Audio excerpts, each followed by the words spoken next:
ஏக இறைவன் இயேசு கிறிஸ்துவின் நாமத்தினாலே உங்கள் யாவருக்கும் அன்பின் நல்வாழ்த்துக்கள். இஸ்லாமிய அறிஞர்கள் என்று சொல்லிக்கொண்டு அறிவிலித்தனமான பல காரியங்களை பேசி கொண்டு வர்றாங்க.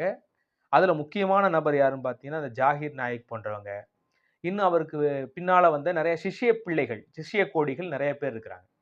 இவங்க பூரா பார்த்தீங்கன்னா, ஒரு பக்கத்து பார்த்தீங்கன்னா, ஒரு நிலைப்பாடாவே இருக்க மாட்டாங்க. வித்தியாசமா அப்பக்கப்ப மாறிக்கிருவாங்க. ஒரு பக்கத்து பார்த்தீங்கன்னா, பைபிள் பொய்த்து போச்சு. பொய்த்து போனபடினால தான் இறைவன் வந்து குர்ஆன இறக்கினாரு அப்படின்லாம் பேசுவாங்க. நெறையா வந்து எரர் ஆயிருச்சு அப்படின்லாம் பேசுவாங்க. எந்த எரரும் இல்ல. அவங்க காட்டக்கூடிய எரர்ன்னு சொல்லணும்னா, ஒண்ணும் உப்பு சப்பு இல்லாத சில விஷயங்களை எல்லாம் பெரிதுபடுத்தி காமிப்பாங்க. அத குறிச்சு நம்ம நெறையா வீடியோக்களும் பண்ணியிருக்கோம்னு வைங்களேன். அத குறிச்சு உங்களுக்கு ஏதாவது கேள்வி இருந்தா கூட கமெண்ட் செக்ஷன்ல குடுங்க. கண்டிப்பா அதற்குரிய பதில நம்ம பார்ப்போம். அப்படி ஏகப்பட்ட கேள்விகள உண்டாக்கி வச்சிருக்கிறாங்க.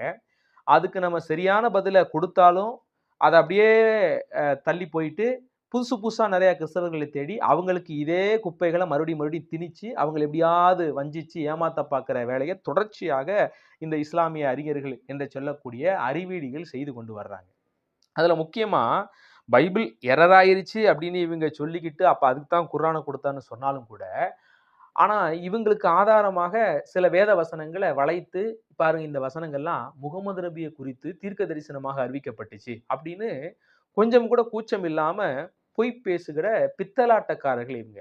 அதனால தான் நான் ஏக்கர் கணக்கில் இவர்கள் பொய் சொல்றாங்க அப்படின்னு. ஏன்னா பொய் சொல்றதுல வரைமுறை இல்லாம பிசாசுக்கே டப்பு குடுக்குற மாரி பொய் பேசுறவங்க. ஏன்னா பிசாச குறிச்சு தான் பைபிள்ல தெளிவா சொல்லப்பட்டிருக்குது. அவன் பொய்யனும், பொய்க்கு பிதாவுமா இருக்கிறான். அதாவது பொய்யின் பிறப்பிடமே அவன்தான்.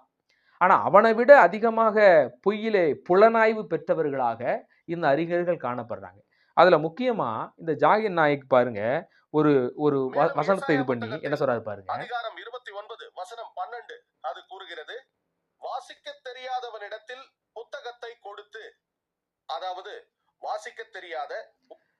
வாசிக்க தெரியாதவனிடத்தில் புத்தகத்தை கொடுத்து வாசி அப்படின்னா, எனக்கு வாசிக்க தெரியாது அப்படின்னு அவன் சொல்லுவான். அது எங்க இருக்குது? ஏசாயா புத்தகம் 29ல அத நம்ம வாசிக்கிறோம். ஆக்சுவலா அங்க என்ன குறிப்பிடப்பட்டிருக்கு அப்படின்னா, கடவுளுடைய வார்த்தையை வெறுத்து அல்லல் தட்டி போன அன்றைய இஸ்ரவேல் மக்கள்கிட்ட கடவுளுடைய வார்த்தை அவங்களுக்கு வந்து மறைவாக முத்திரை போடப்பட்டிருக்கும். வாசிக்க தெரிந்தவன்ட்ட போய் நீ இந்த புத்தகத்த குடிச்சு வாசி அப்படின்னா, அவன் சொல்லுவான் இது முத்திரிக்கப்பட்டிருக்குது. நான் எப்படி இத வாசிக்கிறது? லாக் பண்ணப்பட்டிருக்கு, பூட்டு போடப்பட்டிருக்குது. நான் எப்படி இத வாசிக்கிறதுன்னு கேட்பான். வாசிக்க தெரியாதவன்ட்ட கொண்டு போய் குடுத்தீங்கன்னா, எனக்கு வாசிக்கவே தெரியாதுன்னு முடிச்சிருவான். அப்படி உங்களுக்கு கடவுளுடைய வார்த்தை மாறிப் போகும். நீங்க இந்த கிருபையின் காலத்துல நீங்க மனம் திரும்பி உங்க பாவத்த விட்டுட்டு வராம இருக்கிறதுனால, இன்னொரு காலம் வரும்போது கடவுளுடைய வார்த்தையே உங்களுக்கு கிடைக்காம போயிரும். அப்படி கிடைச்சாலும் அது பூட்டப்பட்டதாக காணப்படும் அப்படின்னு அந்த மக்கள பார்த்து எச்சரிக்கிறார். இந்த வசனத்த கொண்டு வந்து வாசிக்க தெரியாதவனிடத்தில் புத்தகத்தை கொடுத்தால் வாசிக்க தெரியாது என்பான். அப்ப பாருங்க முகமதுவ குறிச்சு தெளிவா எழுதியிருக்குது. ஏன்னா அவர்தான் படிப்பறிவு இல்லாதவர் அப்படின்னு. அ இது பைபிள்ல பல பேர் படிப்பறிவு இல்லாம இருக்கிறாங்க. இன்னைக்கு உலகத்துல ஏகப்பட்ட பேர் படிப்பறிவு இல்லாம இருக்கிறாங்க. அப்ப படிப்பறிவு இல்லாம வாசிக்க தெரியாம இருக்கிற எல்லாருமே அப்ப முகமது ஆயிருவோமா? இவர் சொல்ற கருத்து அப்படித்தான் இருக்குது. முகமது தான் என்னமோ உலகத்திலேயே படிக்க தெரியாத ஒருத்தர் மாரி இவர் இங்க என்னமோ பேசிட்டு வர்றாரு. உலகத்துல பல கோடி பேர் படிக்க தெரியாம தான் இருக்கிறாங்க. அப்ப எந்த அளவுக்கு இவரு வேதத்த வந்து திரித்து மக்கள ஏமாத்த முயற்சிக்கிறாரு பாருங்க. இன்னும் பல வசனங்கள இப்படிதான் வந்து முரண்பட்ட கருத்தா பேசுவாங்க. அதே மாரி உபாகம புத்தகத்துல 18ஆம் அதிகாரத்துல கூட மோசேய பார்த்து ஆண்டவர் சொல்லுவார், "உன்னைப் போல ஒரு தீர்க்கதரிசியை உன் சகோதரர்களிலிருந்து நான் எழும்ப பண்ணி, அவரிடத்துல என் வார்த்தைகள வைப்பேன். அவருக்கு நீங்க செவி கொடுங்க. அவருடைய வார்த்தைக்கு செவி கொடுக்காதவன நான் விசாரிப்பேன்" அப்படின்னு ஆண்டவர் சொல்லுவார். அப்ப புதிய ஏற்பாடு அத விளக்கப்படுத்தும்போது, அந்த அந்த நபர் யாருன்னா இயேசு கிறிஸ்து அப்படின்னு அது தீர்க்கதரிசனமா அறிவிக்கப்பட்டது. உண்மையாகவே ஆண்டவர் இயேசு கிறிஸ்துவு கூட பிதாவாகிய தேவன் இருந்து பேசினார் என்பதை குறிச்சு பார்க்கிறோம். அதை குறித்து பல தீர்க்கதரிசிகள் தீர்க்கதரிசனம் உரைச்சிருக்கிறாங்க. ஆனா, மோசேக்கு சொன்ன அந்த நபர் யாருன்னா முகமது தான் அப்படின்னு இதே ஜாகிர் நாயகர் பேசுறாரு. அதுக்கு என்ன கொண்டு வர்றாரு? கிறிஸ்தவங்க கிட்ட கேட்டா, அவரு இறை தூதர், இவரு இறை தூதர்ன்னு முடிச்சிடுறாங்க. ஆனா இத நம்ப முடியாது. ஏன்னா, அதுக்கப்புறம் ஏகப்பட்ட பேர் இறை தூதரா வந்திருக்கிறாங்க. அப்ப இது எப்படி பொருந்தும்ன்ட்டு, அவரு ரொம்ப லாஜிக்கா ஞானமாக மோசேயைப் போல தான் முகமது அப்படின்னு ஒரு விளக்கம் குடுக்குறாரு. என்ன அப்படின்னா, மோசே மாரி இவரும் கல்யாணம் பண்ணாரு. மோசே மாரி இவரும் குழந்தை குட்டி பெத்துக்கிட்டாரு. இயேசு கிறிஸ்து வந்து கல்யாணம் பண்ணல. குழந்தை குட்டி பிறக்கல. என்ன இது? இதெல்லாம் ஒரு ஒரு ஒரு கருத்துன்னு சொல்ல வர்றதா? பைபிள்ல எல்லா தீர்க்கதரிசிகளுமே கல்யாணம் பண்ணாங்க. நெறைய தீர்க்கதரிசி கல்யாணம் பண்ணி தான் என்ன செஞ்சாங்க? குழந்தையெல்லாம் பெத்தாங்க. அப்ப அவங்களுக்கெல்லாம் இதெல்லாம் பொருந்தாதா? முகமதுமும், அ மூசா மோசே அவர்களும் மட்டும் தான் கல்யாணம் பண்ணி குழந்தை பெத்துக்கிட்டு வந்தாங்களா? அப்போ "உன்னை போல்" அப்படிங்கிற அந்த வார்த்தைய பைபிள் எவ்வளவு அழகா சொல்லுது பாருங்க. எபிரேயர் ஆக்கியோன நீங்க வாசிக்கும்போது, எப்படி மோசே பிதாவினுடைய வீட்ல, அதாவது இஸ்ரவேல் ஜனங்கள் அப்படி அந்த வீட்டாருக்குள்ள உண்மையுள்ளவரா இருந்தாரோ, இவரும் ஆண்டவர் இயேசு கிறிஸ்து உண்மையுள்ளவரா இருந்து அப்படின்னு வாசிக்கிறோம்.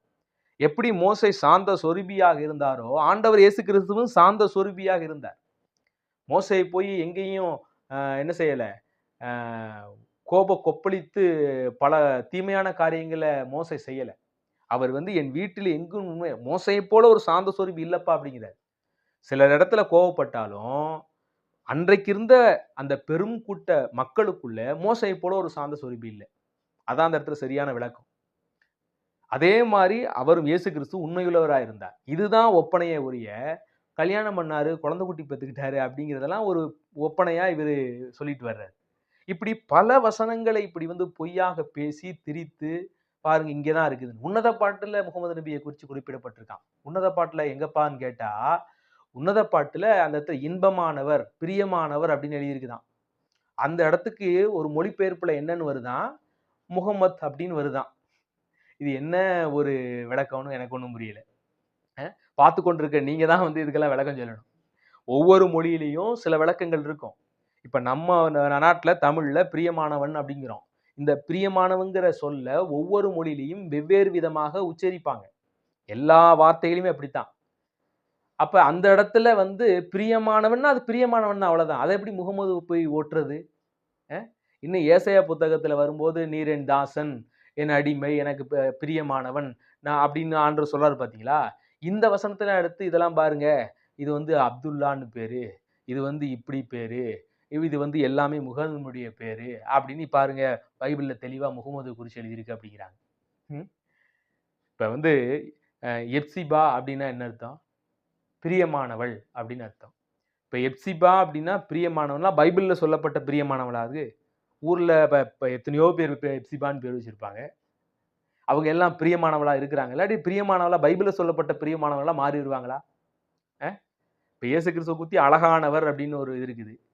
இந்த இடத்துல முருகன் அப்படின்னாலே அழகு. அந்த பேருக்குரிய அர்த்தம் அழகு அப்படின்னு சொல்றாங்க. அப்ப பைபிள்ல சொல்லப்பட்ட அழகானவர் முருகனா அப்ப? இப்படி எடுத்துக்கலாமா அப்ப? அ என்ன நீங்க விளக்கம் சொல்றீங்கன்னு புரியல. இவர்களுடைய லாங்குவேஜ்ல, இவர்களுடைய மொழியில இதுக்கெல்லாம் இந்த அர்த்தமா? ம். "நீர் என் தாசன், அடிமை" அப்படின்னா, அப்துல்லா அப்படின்னா அடிமையா? அப்படியா? அப்ப ஊர்ல எல்லாம் தாசன்னு பேர் வச்சிருக்கானே, தாசன்னு என்ன அர்த்தம்? அடிமைன்னு அர்த்தம். இப்ப தாசன்னு வச்சிருக்கவன் பூரா ஏசாயா சொல்லப்பட்ட தீர்க்கதரிசி. தீர்க்கதரிசனமா அறிவிக்கப்பட்ட நபர். அப்படித்தானே? உங்க அர்த்தத்தின்படி. அ அப்புறம் பரிசுத்த ஆவியானவர் முகமது நபி. அப்படியா? பரிசுத்த ஆவியான முகமது நபியா? பரிசுத்த ஆவியானவர் குறிச்சு வேதம் என்ன சொல்லுது? சத்திய ஆவியானவர் உங்களிடத்தில் வரும்போது, அவர் சகல சத்தியத்துக்குள்ளும் உங்களை நடத்துவார்.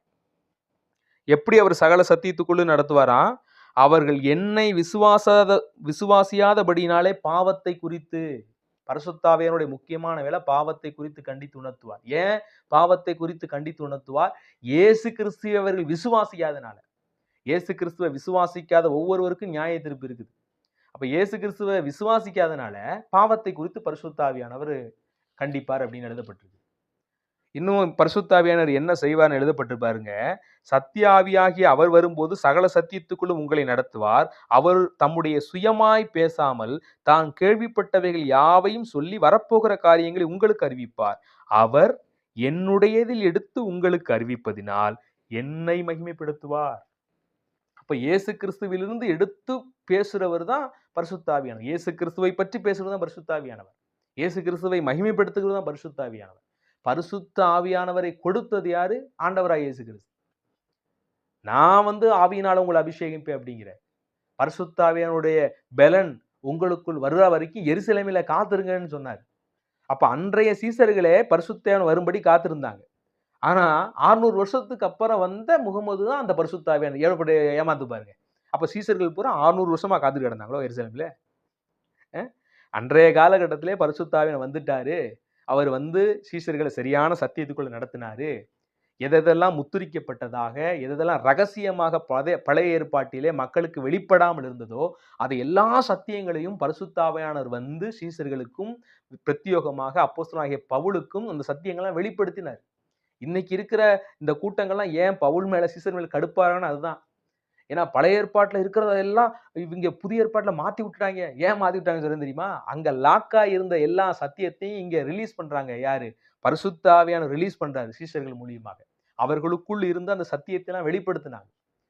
அதனால தான் அவங்க அத ஒழிச்சுட்டாங்க, இத ஒழிச்சுட்டாங்க, சுன்னத்த ஒழிச்சுட்டாங்க, ஓய்வு நாள ஒழிச்சுட்டாங்க. அப்படி இப்படி இப்படின்னு எல்லாம் ஏன் ஒழிச்சுட்டாங்கன்னு சொல்றாங்கன்னா, சரியான சத்தியத்துக்குள்ள பரிசுத்த ஆவியானவர் வந்து இங்க நடத்தினார். இயேசு கிறிஸ்துவை மகிமைப்படுத்தினார். ஆனா பரிசுத்த ஆவியானவர் போய் முகமதுன்னு சொல்றது எவ்வளவு பெரிய குற்றச்சாட்டு. அப்ப உங்கள ஏக்கர் கணக்கில் பொய் சொல்றீங்கன்னு சொல்லாம அப்புறம் என்னத்த சொல்றது? இன்னும் பல ஏக்கர் கணக்குல பொய் பேசி வச்சிருக்கிறாங்க. என்னென்னன்னு நெக்ஸ்ட் வீடியோல பார்ப்போம்.